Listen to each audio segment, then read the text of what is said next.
Namangan shahrimizni turli hududlardan, chekkalardan shaharga kirib keluvchi mehmonlarimiz, mijozlarimizga qulaylik tashkil qilish maqsadida turli savdo nuqtalarida tuyalarimizni sutini sotishni tashkil qilganmiz. Bugun sizlarni shu savdo nuqtalari bilan tanishtirmoqchimiz. Har bitta savdo nuqtamizda 5-6 kunda tuya sutini yangilab boramiz. Bu birinchi do'konimiz shaharning markazida joylashgan. Sardoba bilan Navoiy aylanasining o'rtasida, Navoiy ko'chasi bilan Yangiobod ko'chasini kesishgan joyda go'sht va sut do'koni bor. Bu do'kon ancha yillardan beri xalqimizga xizmat qiladi. Shu joydan aholimizga yangi sutni sotishni tashkil qilganmiz. Bu birinchi do'konimiz.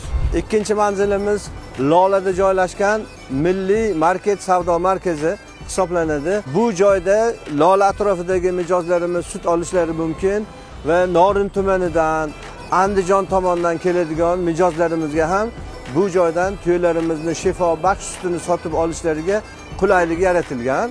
Keyingi do'konimiz Zaytun market savdo markazi Taxtako'prik dahasida joylashgan.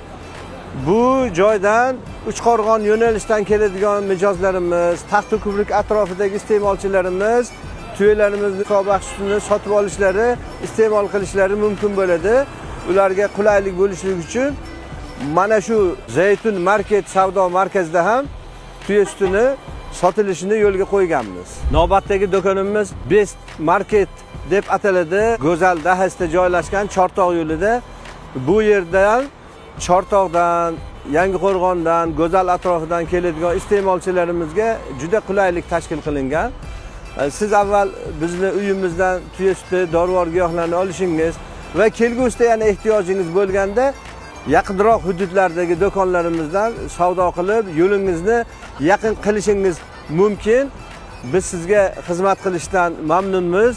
Bugun ko'rsatganlarimiz Namangan shahridagi do'konlarimiz edi. Kelgusida suhbatimizni davom ettiramiz.